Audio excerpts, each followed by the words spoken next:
Hey, how are you guys doing? Well, thank you guys for joining. We're gonna go ahead and get started. I think we're waiting on more panelists to join. Mauricio, is that what's going on?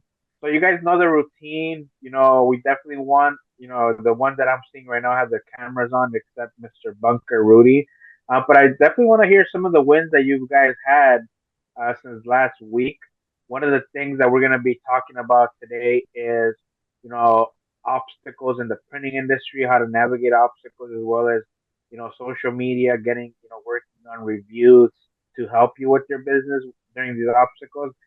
We have Mr. Gabriel, our social media ninja.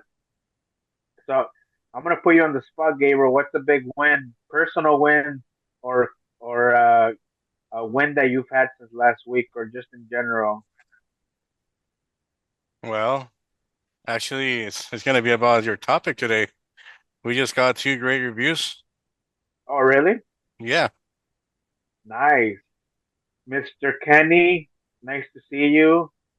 Well, yeah. So the topic is gonna be, how to navigate through obstacles. Does any brave volunteer want to share? The job that you were helping me with, Uh that huh. I didn't think I was going to be able to help him out. I was kind of the last minute emergency. I still, he still wanted me to do DTG on the adult shirt. So that was like 95 of them. And then I'm doing 100 transfers for him. So Oh it wow. all worked out. Yeah. It's like we're working till midnight to get it done for him, but it's for Mhm. a school. So it's for a good cause. Okay. Yeah, I know how that goes. Burning the night oil. Yeah. Yep. I see your heat press in the background. You're taking Yep. pictures, even though you're in the grind right now. You're in the trenches. Yes. Is it just yourself doing the printing, or you have some help? No, my husband, he's helping me in the evenings. He's kind of my DTG person. He likes to he lines it up way better than I do. Oh, okay. As far So as he's putting it on helping the, me. because you have the free jet, right? Yes. Okay. Yeah, I remember those days with having to print a lot. I would be printing late at night, and it would take like 6 to 8 minutes to print each side. So Yeah. I would literally be printing it and taking like a 6 minute nap while it was printing. So that's how I kind of powered through it. Yeah, because the shirts are like a full graphic front and back. So that's like doing, Oh wow. yeah, that's like doing 190 shirts. Hmm. So that's a good 2.5, 3 days. If you're like if you're non-stop printing with the one printer, that's a good solid 3 days right there. And I Yep. know they needed it by Friday, right? Right. Their event's Friday. In fact, he just picked up some that I already had done and he's pushing it. But he feels like he's really obligated. So because it's his Yeah. kid goes to the school and he felt like he's got to do whatever it takes to get it done. So So he just waited last minute like a great customer. no, actually, I think he was kind of ahead of the game, but then he outsourced to a vendor that he's used before he met me because he needed, a lot of them because he was going to do transfers for the entire order. And they called him, told him that, the graphics were a little pixelated. And so he said, well, if they're just a little pixelated, go ahead. And then when he got them, they were a lot pixelated. He couldn't use any of them. And Oh that's when he wow. called me on Friday. Then did they give him a refund, or did they still bill him? Um, he's working on a refund because he sent me the graphics. I looked at them and I did a just a sample print. I did have to take one because it was a PDF and convert it to a PNG, and Uh-huh. it turned out both of them turned out beautiful for me. So because the one of like the main logo was a PNG and the other one was a PDF. But I just, downloaded them, played with them just a little bit, just converted one, and they were beautiful. They printed nice. Yeah, your So, artwork was fine. It didn't look. It was just a little pixelated when you zoom in, so mhm. it should have been fine with, especially with the printer. But I'm glad you're able to do that. That's definitely a big win. So Yeah, hopefully, you keep chugging along. Get you're good. It's always good when you push through a big job and then you're able to rest for a little bit. And Yeah, then like the life of a printer, you wish you weren't printing, and then you stop printing. You're like, man, where's the business at? I know. Well, what I'm hoping for is because he has a one of the Hotronics. So he does mainly like banners and stickers, and he's got probably 20,000+ worth of equipment that Oh he wow. had to move out of his place. It's in his garage, and he's not sure if he can continue with it or not. So he's kind of trying to either sell it or give it back to the bank. So I'm hoping I'll get all of his customers. Oh, that's really good. Yeah, Hmm. hopefully you guys can work something out. Yeah, he's very grateful. So hopefully Oh, that'll all that's work good. out. No, yeah, that's a good way to build a good relationship. When you bail somebody out of a jam, they don't forget. Right. Mhm. It's we're kind of close, but we'll work till Yeah, midnight again if we need to. well, that's good. Well, thank you for sharing, Maria. You bet. Miss, Thank you. Mr. Renault, thank you for being patient. I see your hand. Yeah, I had a question for Maria. Okay. Her doing that many shirts deep direct to garment. How did she pre-treat them? What did she use for pre-treatment? And Um, did she pre-treat we have when you did your garments? Did you pre-treat one side, let it dry, then pre-treat the other side, mhm. then print your shirts the next day? How did you pre-treat them? Well, we found the best way to do it is we've got the big pre-treat machine. So Mark just layers them Okay. in there, does one side, flips them over, does the other side. I have the same machine. Okay, so he puts a stack of the shirts. He figures out where we're going to put the graphic, does all the settings, and he stacks them in there, pre-treats them on one side, just keeps taking it out, pre-treat, take it out, pre-treat, take it out. Then he flips them all over, hangs them up, brings them to me. I press them, press the front, flip it over, press the back, and hang them. And we like to leave them hanging for like overnight. Okay, that's And what then, I was wondering. So do you yeah, you pre-treat both sides before you press them. yes, You press one, you pre-treat one side, turn it over while it's still wet, and pre-treat the other side.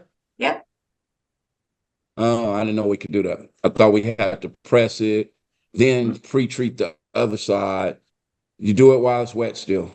yep, both Okay. sides.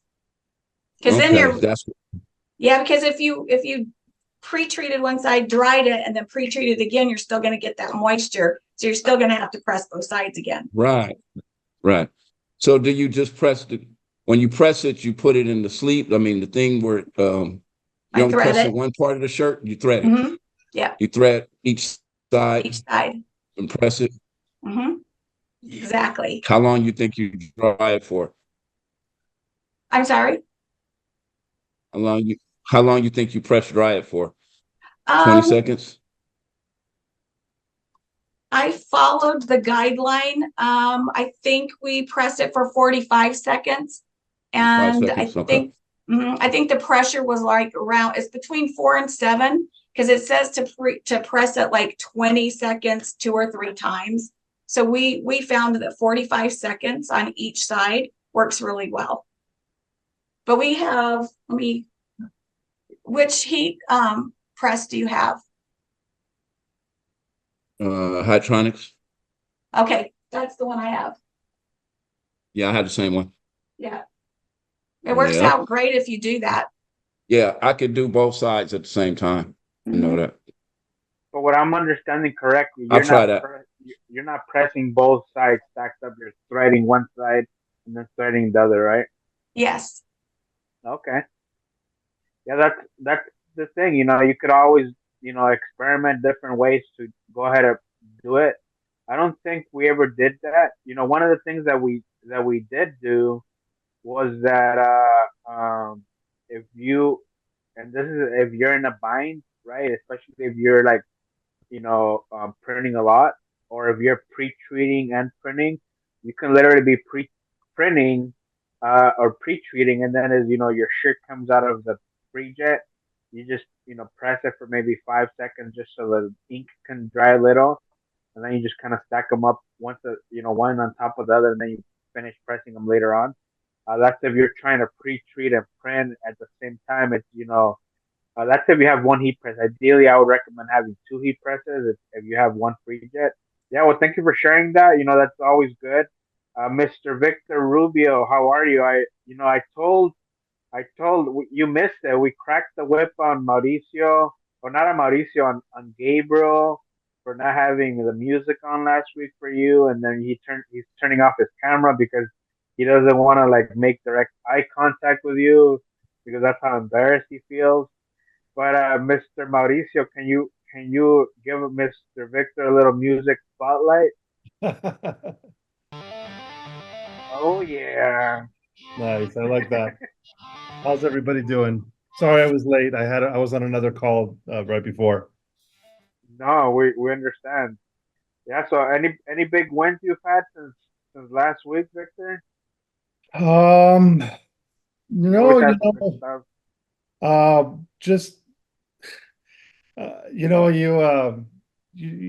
like getting to know the people that I work with. I talk to them all the time. Sometimes I even call them and talk to them about stuff that doesn't even have to do with work. And yeah, and those relationships are really important. And I definitely stress those because there was a client that I did a store for. I've done like 4 or 5 stores, and he wants 3 more. And we were just kind of talking about the stores, and I said, "Oh, by the way, there's one store that you had me do like 8 months ago. They haven't even placed an order," which it wasn't a complaint. I was just giving him an update. And then 3 days later, uh, I was like PayPal order after PayPal order after PayPal order. They put in $2,000 in orders one at a time, one switcher at a Wow. time. And I'm like, okay, well, thanks a lot. And I asked him, I said, did you have anything to do with that? I was like, I might have sent an email. I'm like, okay, that's cool. Thank you very much. And so, just keeping contact with people, that was my win. That was me seeing the fruits of my labor and just making these calls and just kind of talking about the Warriors or the weather or whatever it is sometimes. So were you doing kind of outreach calls to your customers just to kind of see how things were going? Yeah, I just talk to them every once in a while, especially specifically certain ones that I do bigger things for, and I'm like, hey, what's going on, or this is going on, or whatever, and we just even it's just a simple text. So I try to. I mean, I don't make them Facebook friends, but I try to be like a close textbook friend, texting friend, if you will. Yeah, I feel you. Yeah. Yeah, that's kind of in the same you know area that I find myself. I still haven't made you my texting buddy. So I know, and maybe I feel it right here. I mean, that was the reason for my whole story was to put you on the spot. So I'm glad you said that. yeah, you haven't sent me any texts. I like these 2 a.m. Hey, what's going on? I can't sleep. Can you whisper to me? Oh, okay. For sharing that, Victor. That kind of ties into some of the stuff that we're going to be talking about. So, one of the things that I wanted to talk about, is how to deal with obstacles, how to deal with hurdles, specifically for our printing industry is, supply chain, disruptions, which is, it can come from, like your normal vendors. I'm not sure, some of you guys experience with maybe they're, short in stock, short in supplies. I know one of the situations that, before I kind of got a little bit more organized was that I would have customers, maybe they needed stuff like rushed. And I'd be like, yeah, no problem. I can get it done for you. Yeah, what do you need? Perfect. And then I take the order. And then when I'm like on Alpha Broder or San Martin and everybody's out of stock, and I have like 3 or 4 different go-to people, go-to companies, and it's like, for whatever reason, when everybody goes out of stock of certain sizes, certain colors, you're like, how can they not have black? How can they, that kind of stuff. So, just being aware of, your, like I said, supply chain disruptions, because that's super important. Even like, let's say Maria, talking a little bit of your situation where it's like, I always say, I'd rather be prepared for an opportunity I don't have than have an opportunity I'm prepared for, because I've been in those situations where it's like, hey, I need, 200 shirts, and I'm like, oh man, I don't even have ink. Let me see if I can try to get ink in time. So how'd you handle with your supplies, Maria? Well, I told Mark, my husband, I'm like, we've learned a lot on this one. For instance, so I gotta keep working and talking too. So one of the biggest things with transfers is, I usually keep a packet of, 100 or 200. And because I don't print a lot of transfers at one point, and I've learned I'll have enough powder too, because I'm used to just like, okay, yeah, sprinkle, sprinkle, and I'm still good with powder. And then when you do that many at one time, it's amazing how fast the powder goes. So that was our life lesson for this this week was I will definitely keep a little bit more on hand. The white ink we go through quickly. And so we kind of keep an eye on that real close because it's amazing how much you can use when you're doing such a big job like that. Yeah. So yeah. And we've learned a little bit too, as far as like just the consumables, we look at those little tubes and how they get crimped. And so we ordered some of those because you never know, they can only take so much crimping. So we kind of try to build up our consumables as we go along. I mean, we're really part-time, so we just kind of have to watch that spending part of it. But, in a situation like where we were in, I mean, time-wise, there's no way I could do that because I have a full-time job too. So I work 5:30 in the morning to 2, and then I was doing that from 2 to midnight. So then, and it's hard to say no, but at some point you're going, okay, it takes 6 minutes to print. It's going to take X amount of minutes to, cure everything. And that time adds up and you have to be really aware of that. So I put it on in, paper and pencil, and I'm like, okay, this is going to take me 23 hours to do this or whatever the number was. And so that's something you really have to think about before you say yes. But Yeah, I mean, because we're crunching. Yeah. That's definitely a good point. As far as like knowing your numbers, knowing your lead time, and one of the things that you mentioned, with the tubes, in case you guys are familiar with the free jet, I'm assuming she was talking about when you clip the lines, right? If you keep clipping the same spot, Mm-hmm. it'll tend to kind of. So one of the tricks that we had when we had in the fulfillment is we would sometimes move it up, move it down, so it's kind of like Mm-hmm. you slowly, you know, um, clip it in different spots, not necessarily the same spot at the same time. Right. But We kind of got onto that. Just like we start here and then just kind of move it down each time. But yeah, at so some point, those are probably uh, going to have to be replaced. yeah, and luckily those aren't that big of a deal to replace. One of the things that we had were like dampers for Mm-hmm. sure. We had those lines because especially the worst thing is if you have a big job and it's like you have one printer and then for like especially if you're in a crunch and something happens, I'm not being a bad news bearer. Hopefully nothing happens with Maria's, but you have to be prepared for any of that stuff and know how to troubleshoot on the spot.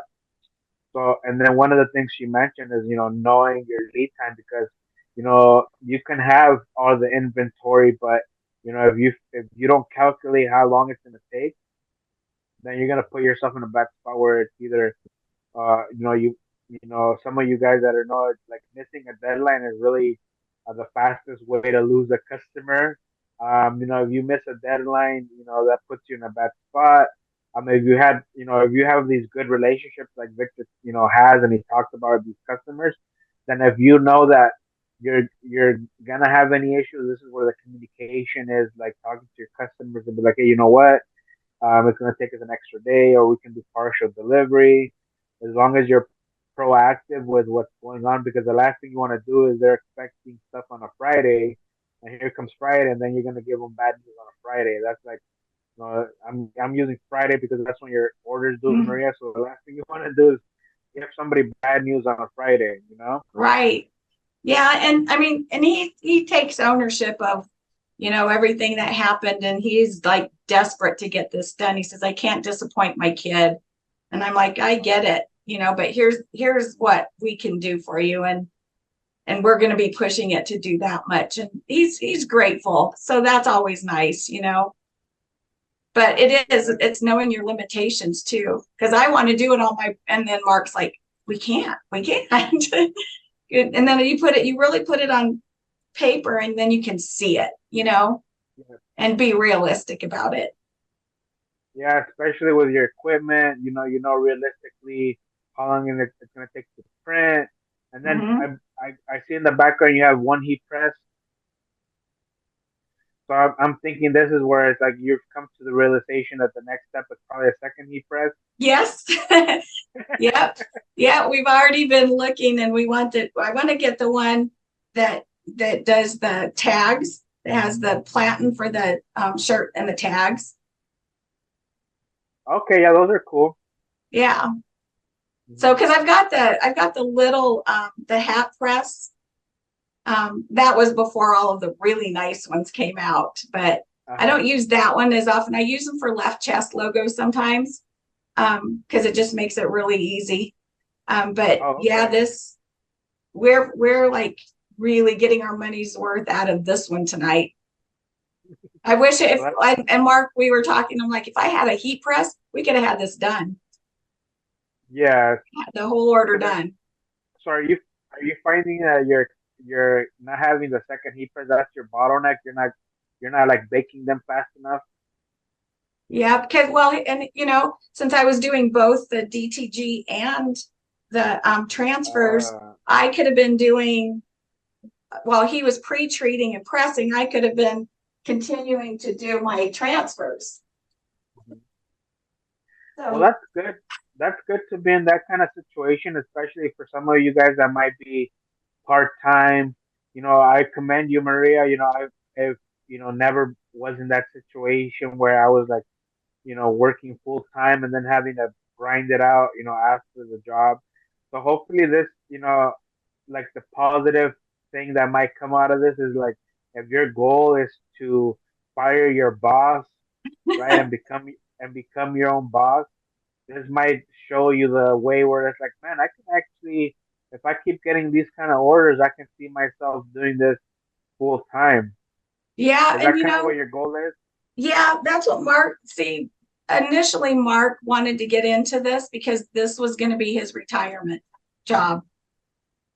Oh, that's a good retirement. This is the retirement job. And then he got really busy with his full-time job, and I'm busy with my full-time job. And then I took on a second one. So now I'm working 3 jobs. Oh, wow. Yeah. So, and then on top of all that, we had to move out of the shop that we were in because they were selling the building. So we're in my 10 by 10 bedroom. Oh, that's really good. Utilize the space. It is kind of nice. I can multitask with laundry, so we're good. How's the power situation in your house? Because I know juggling equipment. I know the biggest thing is the heat presses. Take up the main juice. So, getting an additional heat press, you might need, especially if you're in a residential room, you might need to be one heat press on one side, the other one, like as long as they're on different breakers. Yep, I've got an extension cord on my heat press to a different circuit. Do you have a nice thick extension cord that can handle the power? Okay. Yes. Yep. Yeah, because here's the other thing with that too. Because I didn't think about the electricity part of it, but I was printing away, and then my printer stopped like this far from the end of one of my transfers. I'm like, oh no, what happened? And it shut me down for a little while. I had to get on with the tech and go, okay, I've got a flashing light. What does that mean? What can I do to fix it? And it was basically, I lost connection. And it was because I turned a light on, because it was night. So I turned the light on and I lost connection. So that's when it kind of hit us like, oh, whoops, here we go.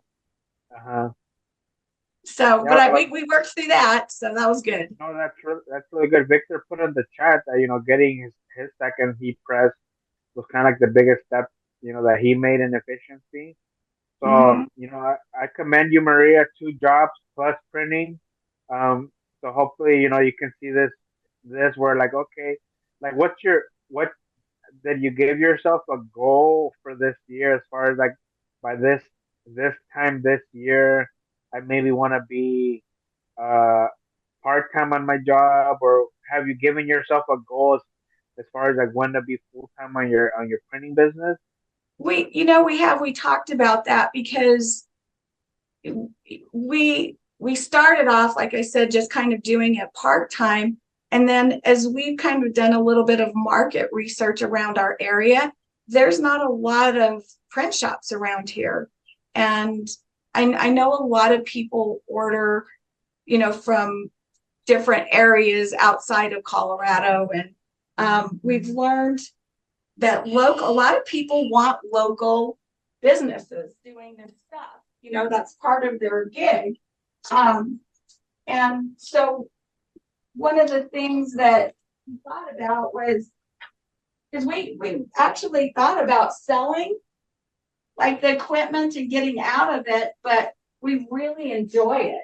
I mean, we love doing this, although we argue a lot, we love doing it. Um, so we had to make some choices and just say, okay, are we going to do this or not? Because my goal was always do enough to pay for everything. Even I don't even care if we made a profit as long as it paid for itself. And Yeah, and that's one of the talks we've had in the past is getting to zero. Like that's yes, how do I get to the equivalent of just being home watching Netflix? right. Yeah, and and I and so I it, feel uh-huh. it's been like, up back and forth. Do we want to do it? Do we not want to do it? So we really sat down and had a serious conversation. And I think that if we did, because we don't do any marketing. I mean, the only marketing that we ever did was the free Facebook, pay, or not Facebook, free Google pages. And now they're not letting you do that anymore. But my name is still out there. And so people are still calling us. So I know that if we really got out there and pushed it, we would be busy. We just don't have the time. So with that said, our goal is to get me to one job. Mark's just started his own company. So his schedule will be a lot more flexible because this is really his baby. So I just kind of tell him what to do. Nice. So it's his baby, but you're the one that's been spanking the baby, right? Right. Well, it's glad that you're sharing that because it kind of ties into the obstacles that I've been talking about, which is your supply chain, having that ink, your equipment maintenance, making sure that everything's good because the last thing you want is to get a big order and stuff up with your equipment. Then you touched up briefly on competition. That can be a hurdle. If there's a lot of competition, in your area, that's why when I kind of got started, I promoted myself as nationwide. So that definitely helped me out. But at the same time, if I was to go back and do it again, I'd probably promote myself more in my community and expand outwards Mhm. that way. So it seems like you have a good community there. That's a little bit of what I want to talk about with Gabriel. Gabriel, everything good? I heard there was like a little baby earthquake and everybody just over panicked over there. Yeah, sorry about that, guys. I have to leave 15 minutes, but everybody is safe and sound, so thank you very much for How was asking. it? Was it a strong earthquake? No, it was small, like 4.8, I think. Oh, okay. What floor are Yeah, you in? I'm in the fifth floor, so Okay. like we felt it shaking. So No, yeah, I well, had to. I'm glad you guys are okay. So before we kind of get into it, Gabriel, I see Kenneth, you have your question up.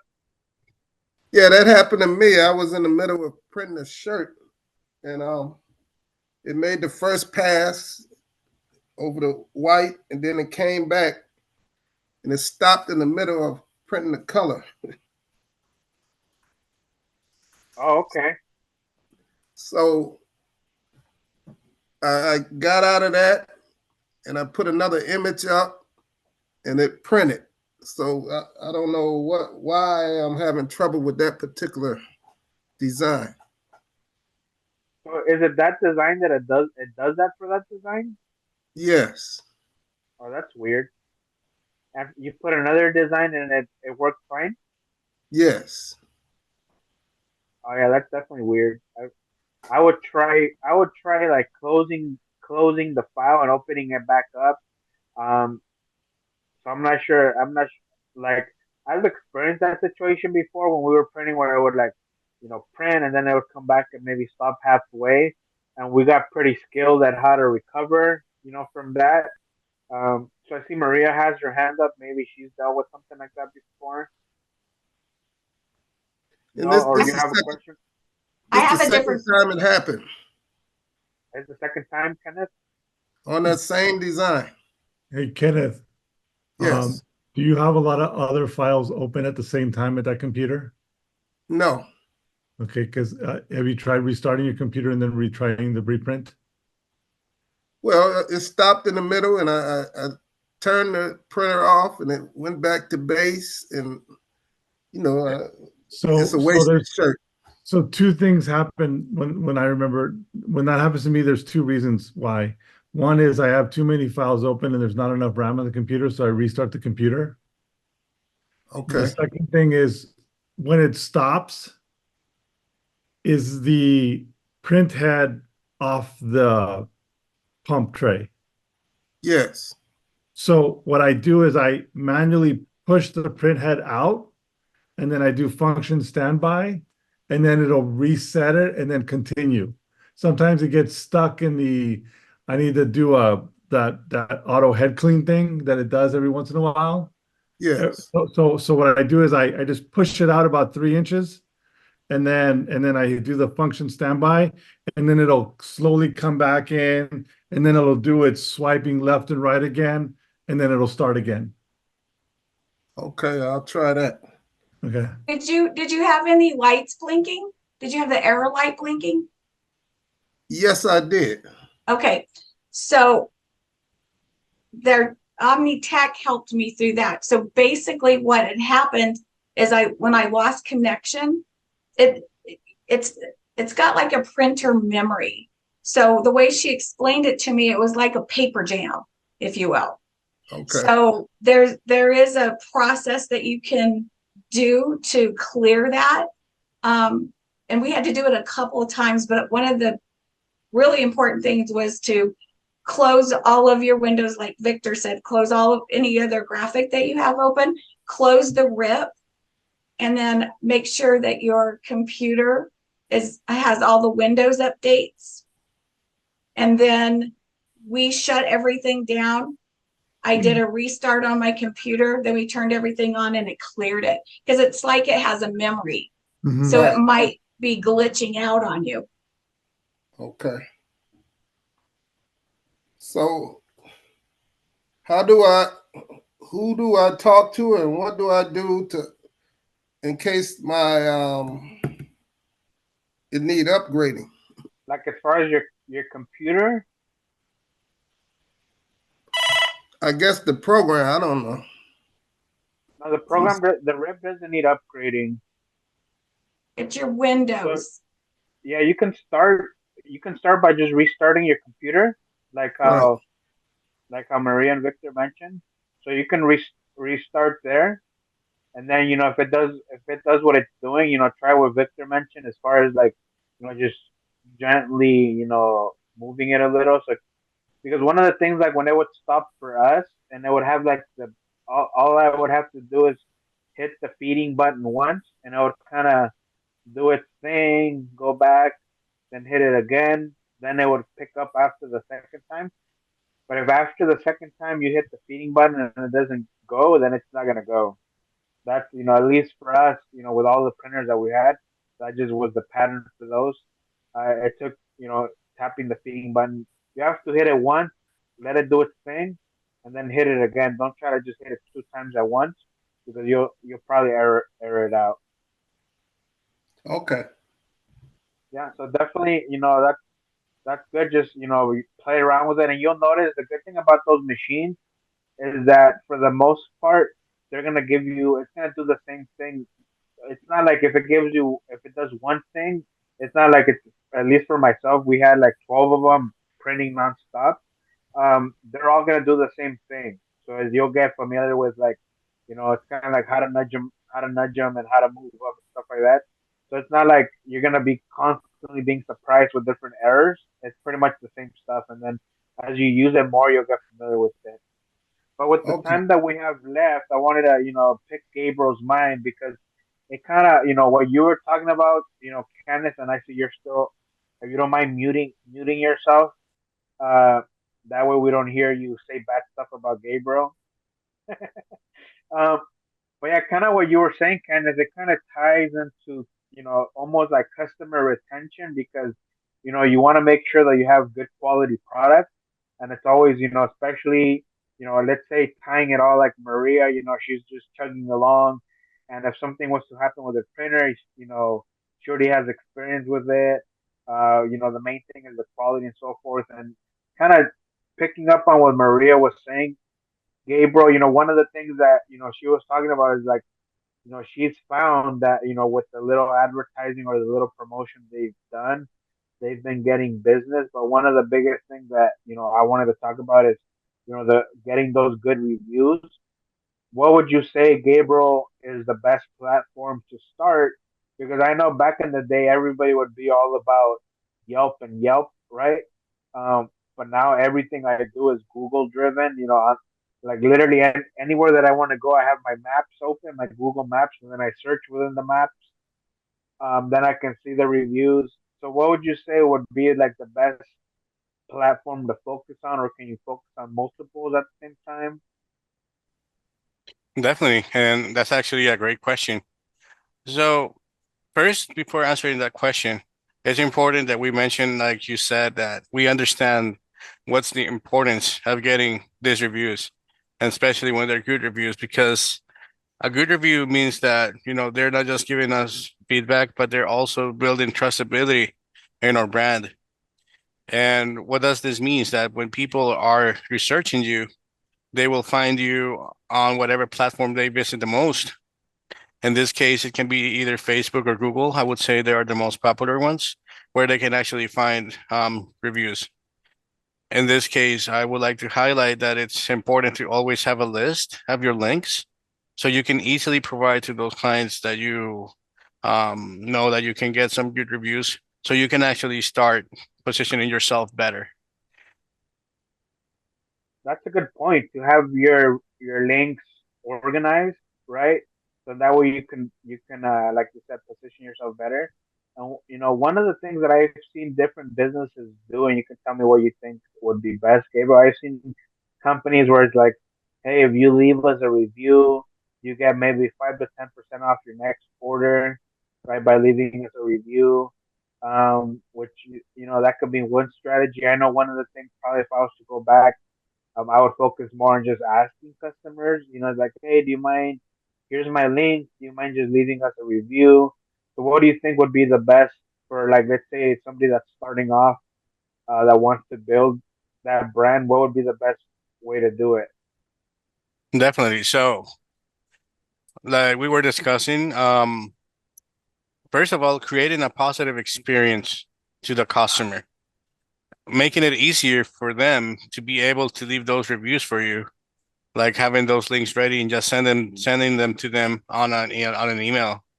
And of course, incentivizing the reviews, because this way you're gonna also give them something back for the kind time that they're spending on leaving you this review. So it's just like you mentioned, it's something that you can provide for your business. Some special discount, some small giveaway, a store credit. In this case, I know a couple of meetings ago that we had a creators board with Victor. We were actually going through that, and Victor was also mentioning that that's actually also a great marketing strategy for yourself. Like you can put your logo, some images of your business, and people will actually get to see them on the review when they're researching. So that's free marketing for also for the people who is leaving those good reviews for you. Oh, that's good. Would you say this is just something that I was just thinking about right now. What would you say there's two things? I'm not sure if this is even an option. One is kind of like here's a little short like survey that would turn into a review. That's one thing. Or two is like, hey, can you leave me a review? And do you mind reviewing me on like two things or three things? Like, was I very reliable? Did you find my pricing to be fair? So maybe almost like guiding those reviews, right? So then, because as an example for a print shop, I know one of the biggest things is, what Maria's doing is like very reliable. Got my order in time. I know one of the biggest things is communication. I know there's a lot of businesses that I would call, they wouldn't pick up, no websites. So would you say that kind of would it now be would it be good to kind of guide them with a couple questions to review you on? Of course, and it's nothing bad at all because at the end, it's more about a good relationship that you have with your customer, other than just transactional, because you're making it feel more personalized, and you're gonna be reaching out to them, and this is gonna build a stronger relation and long-term relation with your clients. So it will feel more genuine at the moment that people are actually looking at the engagement that you had with your reviews. And that's actually other point that I wanted to touch. Um, when you have your reviews, it's important for you to be monitoring and analyzing the review so you can be answering if it's either a good one, a bad one, but people will get to see that you are there. You're engaging with the reviews, Exactly. even if it's like a bad review. Because I've seen reviews where somebody leaves a bad review and then the person that responds is almost arguing with them. I'm like, that's not the best way to go about. You're just making it worse, right? Yeah, but I mean, in this case, it's just to add that human touch. If somebody's having a bad experience, you just go ahead, acknowledge, and try to fix the situation. Like, hey, I know you went through this situation. I want to make it good for you. Go ahead and give me a call, or I'll give you a call, and let's discuss this. Let's talk about it, how we can make it better for you. That's definitely good. Getting them on the phone. I see, Mr. Powers. Do you have a question? Yep. Hey, so what I did You're kind on of my breaking up wash on us. instructions tag that I put on all my shirts. Okay, can you hear me? Can you hear me? Yeah. Okay, on my wash instructions tag that I put on every shirt, on the back of it, ask them to give me a review on whatever, on Facebook or on Instagram, So it's kind of reminding them if they could give you a review, if they can go to this website, and you could put a QR code on there to where when they hit the QR code, it goes straight to the review. And all they got to do is punch in their information. That's a really good point. You hear what I'm So then saying? that way, yeah, that makes you. It doesn't matter what size business you have. Just thinking about, Maria, where she has a couple different things that she does and printing. So just having those extra little touches, a little flyer with like pretty much what you were saying, Ronald, where you have your flyer, you have your give me a review, and there's people that do like stickers. So any little thing, I feel like that's definitely a good point. I see, Michael Enriquez, you have your hand up. Yes, I I know that last week we had a really good meeting about I think Victor was going over his screen. Is there any way that you guys send like the video so I can go in and take a better look at it? I mean, I was trying to do it on my end with Shopify, but I was having some trouble, and I was trying to remember the steps that he was going through. Do you guys send that over? Victor, I see that you're gonna say something. No. No, no, I saw your microphone went hot. hot microphone. So I'm like, okay. I heard my name, so I thought someone was asking me a question, but he wasn't asking me. But I can help you out, Mike, if you have a Yeah. question. Okay.